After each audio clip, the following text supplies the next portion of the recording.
The forbidden sector in the wide galaxy, there was one place every map showed with a dark mark. It was called the Terran sector.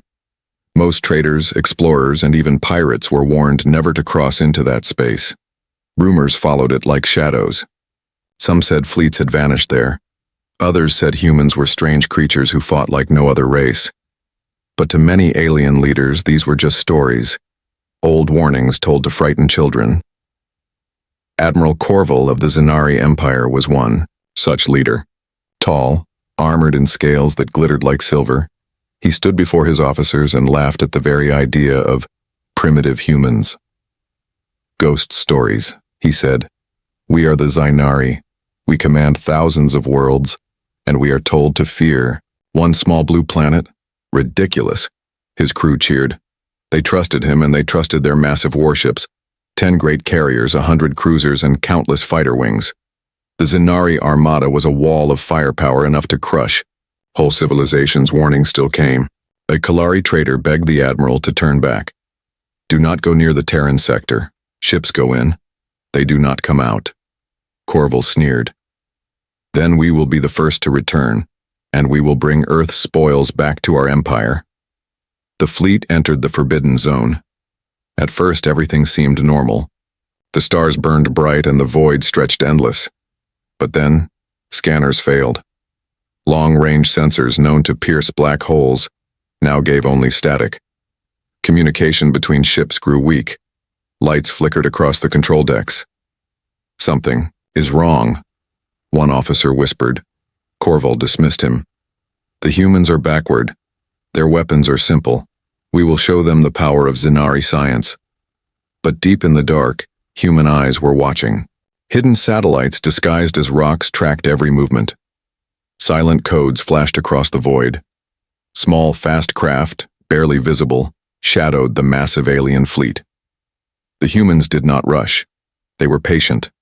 They let the Armada move deeper, past the point of return. Inside the command ship, Corval felt uneasy. Why have they not come? He wondered aloud. No resistance, no fleets. Just silence. Then, suddenly, alarms screamed. From behind asteroids, from within gas clouds, tiny, human ships appeared, no larger than transports. But they moved with shocking speed. They struck and vanished before alien guns could lock. "Fire!" Corval roared. Laser beams lit the dark, but most hit nothing. The humans were already gone, darting like insects. Then the first Zenari cruiser exploded. A second followed. The fleet, designed for open battles, was bleeding from 1,000 small cuts. Officers cried out, "They are everywhere!" Corval's scales turned cold. He finally understood. Humans did not fight with size. They fought with cunning, with traps, with fear. In the quiet dark, the humans spoke a single warning across all channels. "Leave our home, or be destroyed." Corval laughed once more, but it was hollow. He had entered the Terran sector believing in weakness. Now, surrounded and blind, he wondered if he would ever leave at all. The first ruin, the Zenari Armada, thought it was unshakable. Their ships were strong, their weapons unmatched. Admiral Corval believed no small species could stand against him. But the Terran sector was already changing that belief. The humans had appeared like shadows, then vanished. Corval's fleet formed, a tight wall, heavy ships protecting the carriers in the center. The admiral growled to his officers, "Enough games. Hunt them down. Show me these insects crushed beneath our guns." The fleet spread out, hundreds of fighters sweeping across the void. At first they saw nothing, only empty space, cold asteroids, and dead rock. Then the trap closed. Asteroids moved. Huge chunks of rock suddenly revealed engines and weapons hidden beneath their surfaces. They weren't rocks at all. They were human stations, built in secret. Mines detached from their sides and drifted silently into the path of the alien cruisers. The first explosion tore a cruiser apart in seconds. Its shields failed under the sharp, burning fire of a weapon the Zenari had never seen before. Kinetic, slugs launched at terrifying speed. Not beams, not plasma, but solid metal, smashing through armor like knives through cloth. Panic spread across the Zainari channels. "Admiral, we're losing shields. Enemy contacts everywhere. They're boarding us." On the outer edges of the fleet, small human ships latched onto larger alien hulls.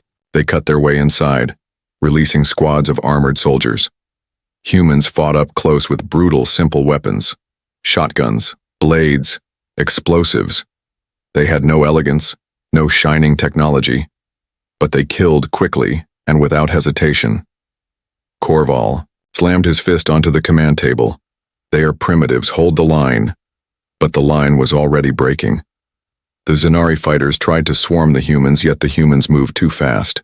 Their ships were small, flexible, and hard to target. The aliens' energy beams passed harmlessly into empty space, while human ships danced around them, striking engines and weak points before slipping away again. One by one, the mighty cruisers fell. The admiral's pride turned to anger, then to fear. He had promised his empire victory. Now his great fleet was being shredded by insects. On the bridge, silence fell for a moment. Through the thick window, Korval watched as a human ship, no bigger than a freighter, darted straight into the path of his carrier group. It should have been destroyed instantly, but instead it released hundreds of tiny drones. The drones swarmed like a living cloud, attaching themselves to alien hulls, cutting cables, burning engines. Alien crews screamed as their systems shut down one by one. Ships that had cost entire planets to build were falling to pieces in minutes. Korval's voice shook. "How? How do they fight like this?" An old officer, pale and trembling, answered quietly. "They adapt, faster than we do. Every second, they change their tactics." The admiral stared at the chaos and realized the truth. This was not a battle. It was a lesson, and he was the fool being taught. Desperate, Korval gave the order. "All ships, retreat. Pull back to the outer line. Get us out of this cursed sector." But retreat was impossible. The exits were already sealed by human fleets waiting in the shadows. One by one, the Zenari ships were destroyed. Explosions lit the black sky, burning brighter than the stars. Carriers cracked open like eggs. Cruisers split apart, spilling fire, and bodies into space. The great Armada, the pride of the Empire, was gone. Korval's flagship was the last to fall. As fire spread across his bridge, he sent one final message out into the void, hoping some signal might escape the Terran trap. "Beware, the humans. They are not weak. They are death."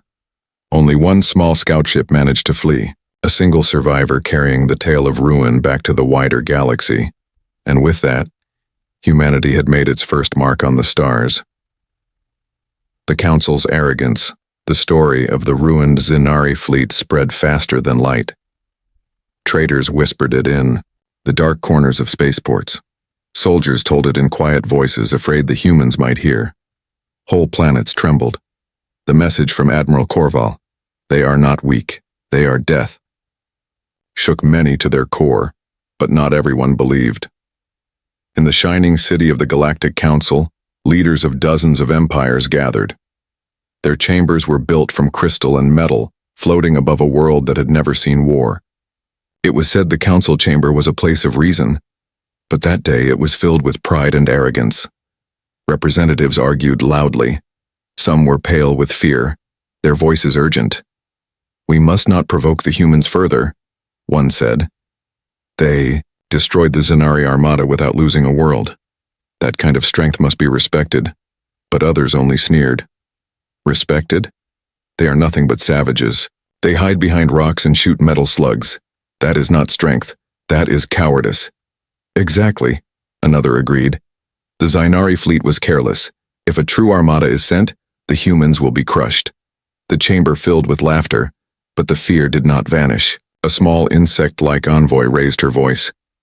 "You do not understand. Humans are dangerous not because of their weapons, but because of their minds.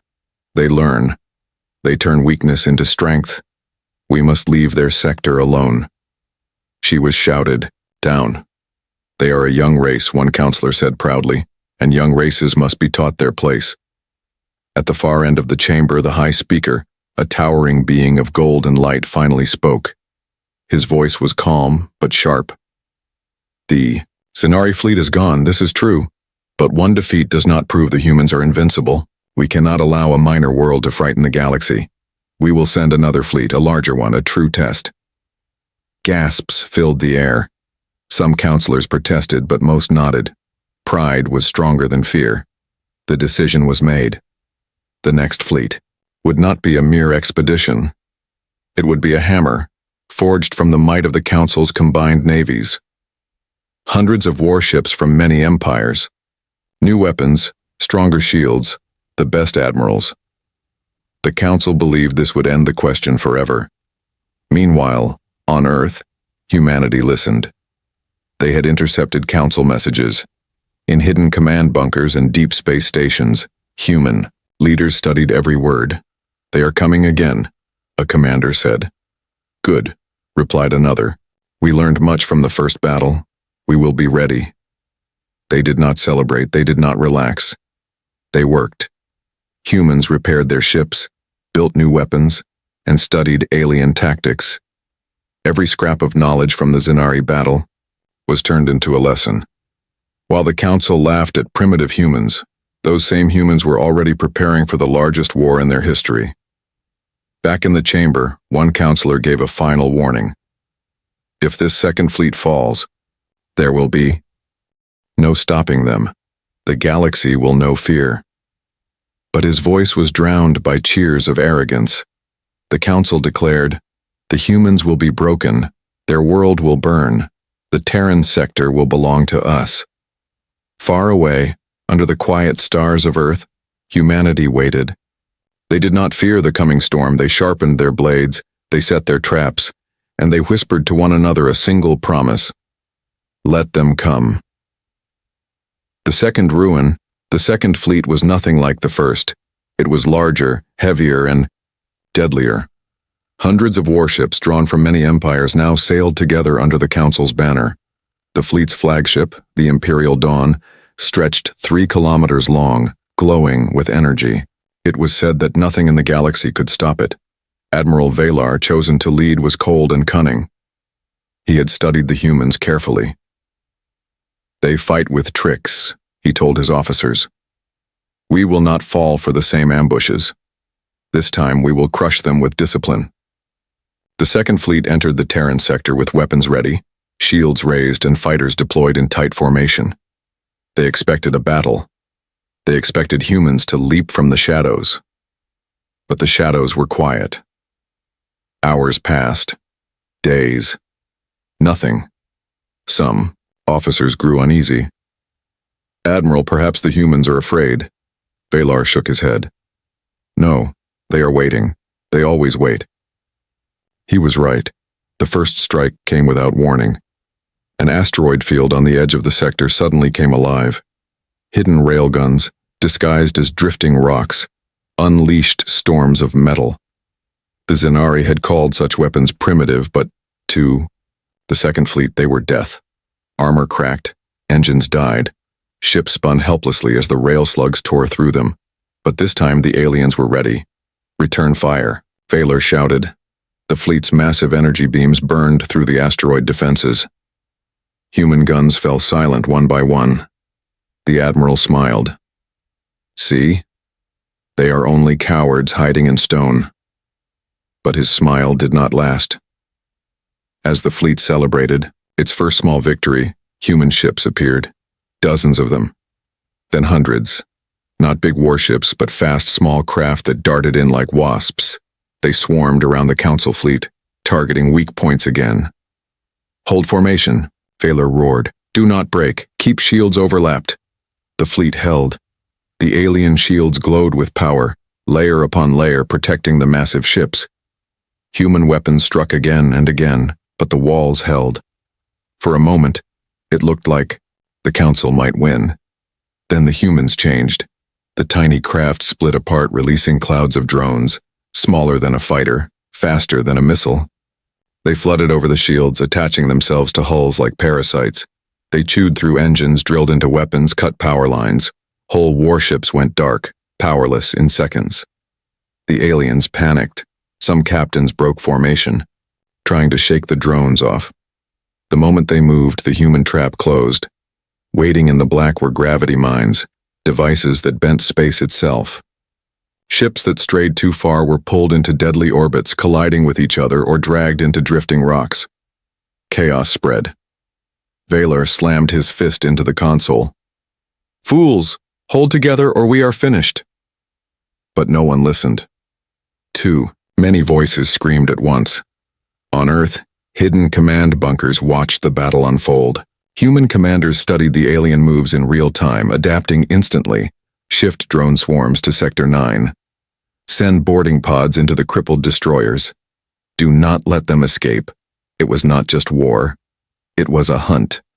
One by one, the mighty ships of the Council fleet fell. Cruisers shattered. Battleships went dark. Even the great Imperial Dawn groaned as its shields failed under endless human strikes. Admiral Valar stared in disbelief. Impossible. We studied them. We prepared, but no preparation could match the humans' greatest strength, their ability to change faster than anyone else. As flames spread across his bridge, Valar sent a desperate transmission into the void. To the Council, they are not savages. They are predators. They are evolution itself. Do not. The signal cut off as the Imperial Dawn was torn apart in a storm of explosions. The Second Fleet was gone. In the quiet that followed, the humans spoke once more on all frequencies. This is our home. Leave it, or be buried in it. Panic across the stars, the Second Fleet never returned. What few signals escaped the Terran sector were broken, filled with screams and static. Only fragments of Admiral Valar's last warning reached the wider galaxy. They are not savages, they are predators. Then silence. When the news spread, panic followed. In spaceports, traders whispered that Earth had become a black hole for fleets. 2 armadas gone, they muttered, vanished into smoke. Ships turned their courses away from the Terran border. Merchants tore up trade routes, unwilling to risk the shadows near Earth. Whole colonies grew fearful. Mothers told children never to speak the word human too loudly, as if the sound alone might call them. In the halls of the Galactic Council, chaos erupted. The once proud chamber was filled with shouting. Some representatives demanded peace, others demanded war, and many simply wanted to flee. One counselor slammed his fist onto the glowing table. "This cannot continue. 2 fleets gone, our people demand answers." Another counselor, eyes dark with fear, replied, "The answer is simple. Leave the humans alone. They are not to be touched." "Cowardice," came the reply. "If we retreat now, what message does it send? That the galaxy fears one small world? That we kneel to primitives? No, we must send a greater force, all empires together, a storm of fire that nothing can survive." The chamber roared with arguments, but while leaders shouted, the galaxy itself changed. Border worlds pulled back their patrols. Refugees from nearby systems whispered of ghost fleets that struck without warning.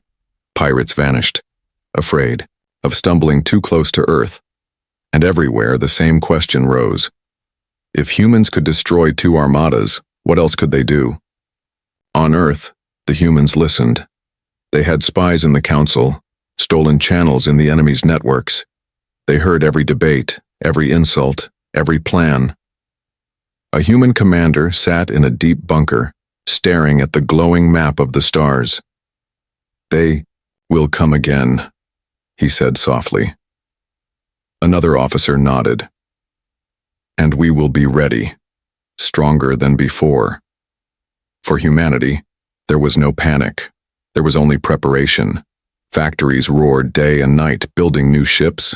Engineers designed deadlier drones, faster traps, stronger railguns. Soldiers trained harder, knowing the next war would be even greater. Back in the council chamber, the high speaker rose, his golden form towering above the others. His voice cut through the chaos like a blade.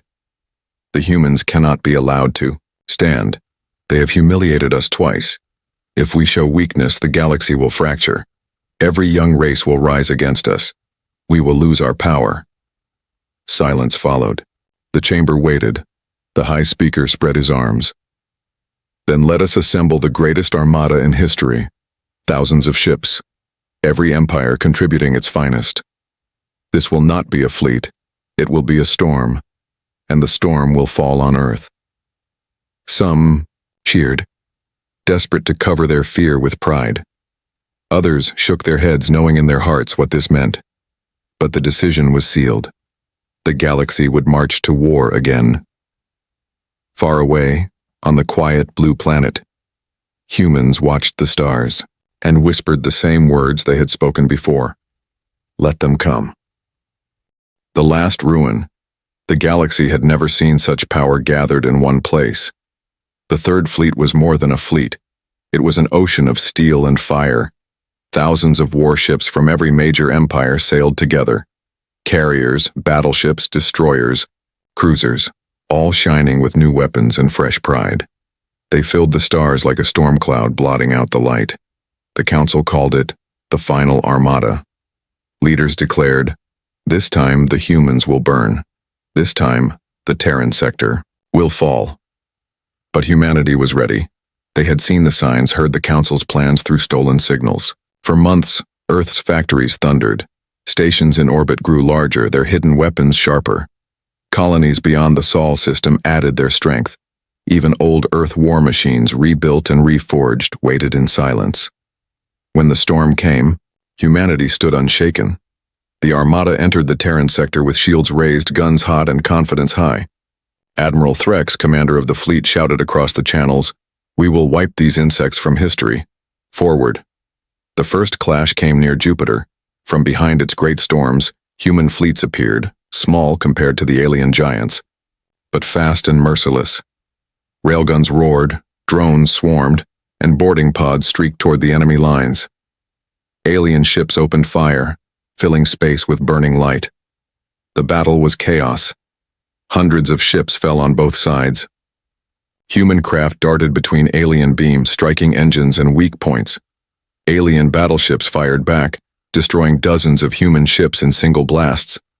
The void became a graveyard of fire and steel, but the humans did not fight with numbers. They fought with evolution. Every moment they adapted. When drones were destroyed, they changed their tactics. When shields held, they found new angles.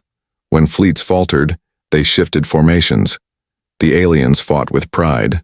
The humans fought to survive. At Mars, a new trap was sprung. Hidden satellites unleashed gravity snares, tearing formations apart. Alien ships collided with one another, their own size turning against them.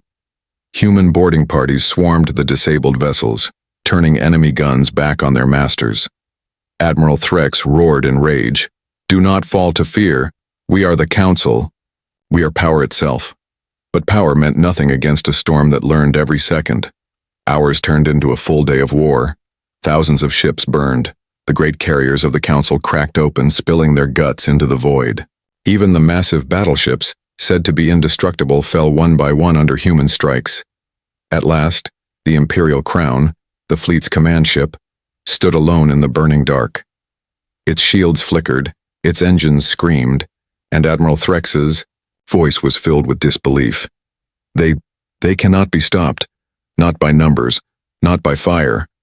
They are inevitable. The final blow came from a single human warship, small and scarred, diving straight into the command vessel's heart. The explosion lit the sky brighter than a sun, and then silence. The final Armada was gone. Thousands of ships, millions of lives erased in the Terran sector. In the ruins, human ships drifted, scarred but alive. Their commanders spoke one last message on every channel, every frequency, so the entire galaxy could hear. This is humanity's home. We asked for peace, you brought war. Now you know the cost. Enter the Terran sector again and you will share their fate. The words echoed across the stars. The Galactic Council never sent another fleet. Borders were redrawn, maps marked with a new warning. Do not cross into Terran space. What was once called weakness was now the galaxy's greatest fear. The humans had won not by size, not by numbers, but by the one strength no other species could match: the ability to rise, to learn, to adapt. The Terran sector was forbidden forever, and the legend of humanity had just begun. The silent respect after the ruin of the final Armada, the galaxy changed. For the first time in thousands of years, the great powers fell silent. The Galactic Council no longer spoke with arrogance. Their halls of crystal were quiet, their banners lowered. The memory of thousands of burning ships still haunted them. Every map now carried the same mark, a black circle around Earth and its neighboring systems, the Terran sector. The words beneath were simple: do not enter. No more fleets crossed the border. No more empires dared to test the humans, but silence did not mean peace. Fear spread like a shadow. Merchants refused to pass near Terran space. Colonies whispered about the predator race who had destroyed 3 armadas. Some said, the humans had weapons the Council could never understand. Others believed humans were no longer flesh and blood but something else, something evolving faster than any species should. And yet, there was also respect. Smaller races, long bullied by the great empires, began to send secret messages toward Earth, not of fear but of hope. You stood against them, they wrote. You survived what we could not. Teach us. On Earth, leaders met in quiet rooms, discussing what humanity should become. Some wanted to remain hidden, to guard their borders and let the galaxy tremble outside. We have what we need, they said. Let them leave us in peace. Others saw a greater chance. If the galaxy fears us, they argued, then we can protect more than ourselves. We can be the shield for those who have none. The debate raged, but one truth was clear. Humanity had stepped onto the galactic stage and nothing would ever erase them again. In the council, the High Speaker stood before the gathered leaders. His golden light had dimmed, his pride broken. We must never provoke them again, he admitted. We thought ourselves eternal. We were wrong. The humans have shown us what true survival means. No one laughed. No one shouted. For the first time, the chamber was filled with silence and fear. Far from the politics, in the quiet of space, a single human ship drifted along the border, its crew watching the stars. They knew alien eyes were on them, watching too. One young officer looked out the viewport and whispered, "Do you think they'll ever try again?" Her captain, an older man with battle scars, shook his head slowly. No, not soon. Not after what they've seen. But one day, perhaps. And when that day comes, they'll find we've grown even stronger. The officer smiled, a small, quiet smile. Humanity had been called weak, primitive, unworthy. Now the galaxy called them something else. Predators, survivors, teachers, legends. The humans had not asked for this war.